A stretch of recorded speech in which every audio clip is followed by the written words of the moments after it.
and welcome to the Art of Decluttering, a podcast. I'm your host, Amy Revell. What a good day it is to be chatting to you and having a think about how we can implement change in our home so that we're free from the burden of clutter. We don't declutter just because that's what society says we should do. We don't declutter just because our neighbors do or our friends do or our sister does. We declutter because we want to get rid of the stuff that stops us from living the life that we want to live. And usually that clutter comes in the form of stuff in our homes. It can come in the form of, we're too busy. It can come in the form of I've got too many thoughts and I can't process things. And how I want to address the topic today is to talk about speed versus change. So speed being like, I'm going to get things done super fast. I'm on a quick time frame, and I'm just going to go, go, go, go, go. And change, we're thinking about like, how do I make things so that there's lasting change, so that things don't keep going back to how they were, but so that I'm actually processing the why or the deeper issue.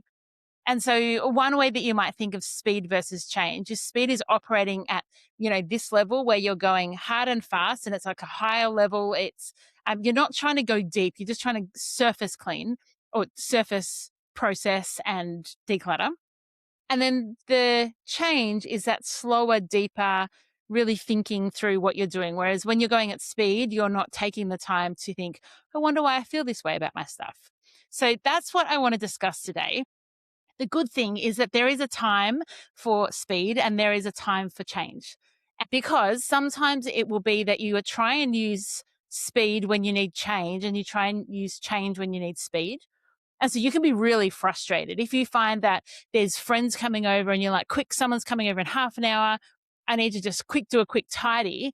And instead you spend that half an hour really processing why it is that that one corner in your house just never quite gets as tidy as you'd like it to be. That may not be the right time, because then you're going to be frustrated that you didn't get the outcomes that you wanted. And then there are other times when you've identified there's an area in your home where the clutter just keeps coming back. And you can adapt and use the tool of speed, and you can quickly process it and get it to where you want it to be. But if you don't take the time to change, you're going to be doing the same job again in a week, and the week after that, and the week after that. So in that situation, you might be frustrated, like, why can't I get on top of this? Whereas you actually need to engage this kind of change process so that you can have the best success possible. So let me define what speed might look like. So it's quick decisions, moving fast, creating storage solutions that are not perfect, but are good enough to solve the problem that you need. Speed is helpful when you have time pressures. So if you have just a really short period when you need to achieve an outcome or when you want to set aside to declutter, speed can really be your friend in that moment. You kind of have a goal in mind and you just fly towards it. It can also be really helpful when you're doing like a reset where you're like, I don't have the emotional capacity, the energy to really try and understand what's going on, but I do have the capacity to take everything off the bench, put it back quickly where it belongs, and just have a clear bench. Another time when speed is helpful is when you have low capacity moments. So your kids are little, maybe you've got chronic illness, or you're just in a season of really, really busyness in life.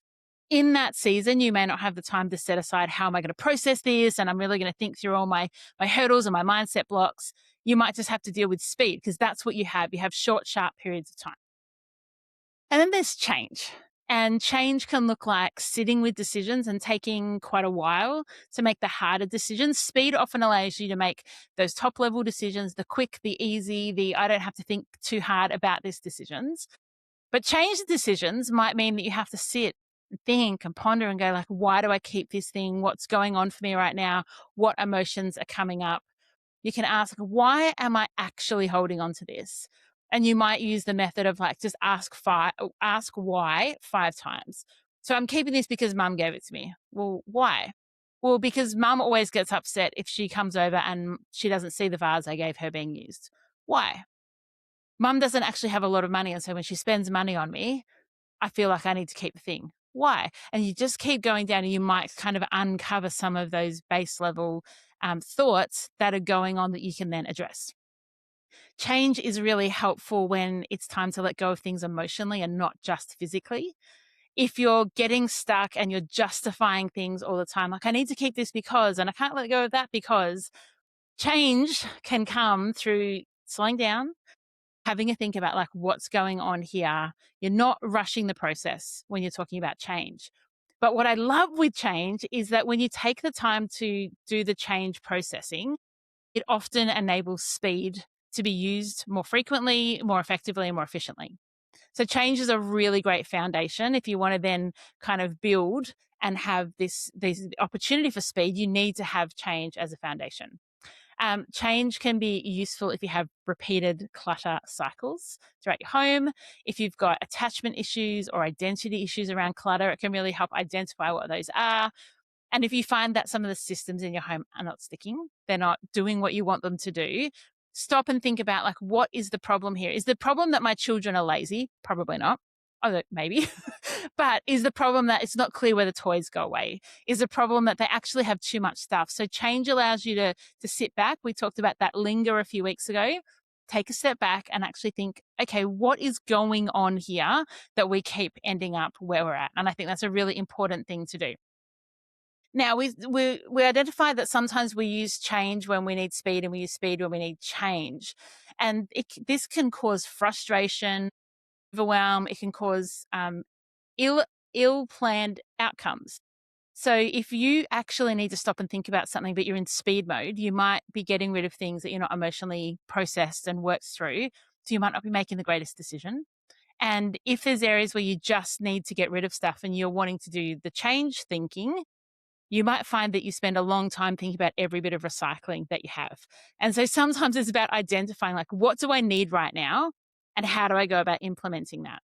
And so that's something I want you to think about next time you're tackling a decluttering or organizing project. Does this situation require speed or change?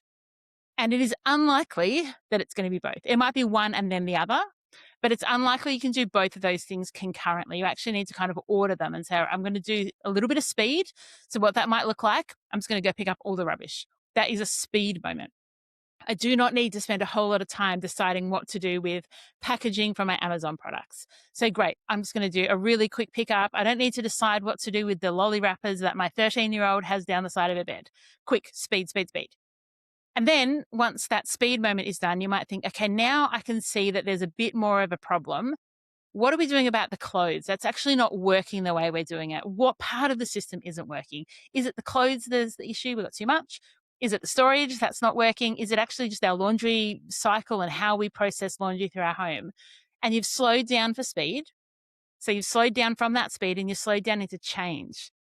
And then once you've identified what that change is and you process it and you have time and you think about it, that often enables you to go, great, let's solve the problem, and you kick back into speed.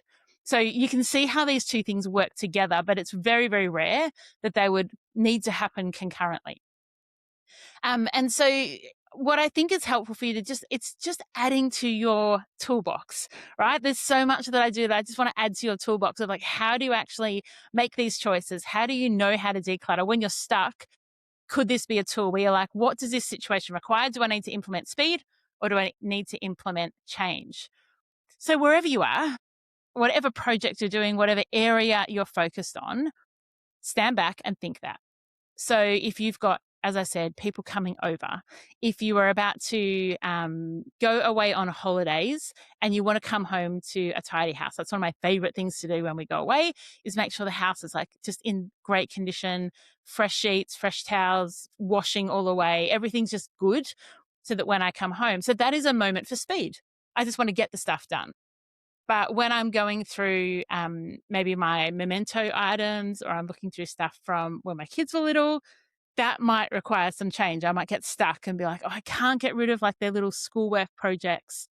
And then you realize you have 600 of them. So you actually need to go through that process of like thinking and processing. And it might be talking to someone. It might be putting on a podcast episode that you go back through the feed and you think, actually, that one kind of addresses some of my emotional attachment. And then it might be that sometimes you need to mix and match both. So when you're using speed, you could use it in like little 10-minute blocks, 10, 15-minute blocks, like just put a timer on, put some music on and just power through it. Whereas you might find when you're in a season of like trying to do the change, you need slower music, you need a cup of tea, you need to create space around you. Whereas kind of you wanted like the energy to be high in speed. and you want your space and time to reflect and make good choices when you're in change mode. So it's not sometimes that you're necessarily just going around and around the mulberry bush and not actually able to make progress. Sometimes it's simply just that you're taking the wrong approach to the decluttering. You're feeling overwhelmed, you're feeling frustrated, and you're not seeing the outcomes that you want. You just need to think about it a little bit differently. So, like I love being able to unpack some of these ideas together because it gives you the tools that you need to actually make progress. So I'd love you to comment on this video, leave a review in the podcast app that you're listening to, or go into Google and leave us a review. It is a really helpful way for other people to find us, particularly on YouTube at the moment. It's all brand new.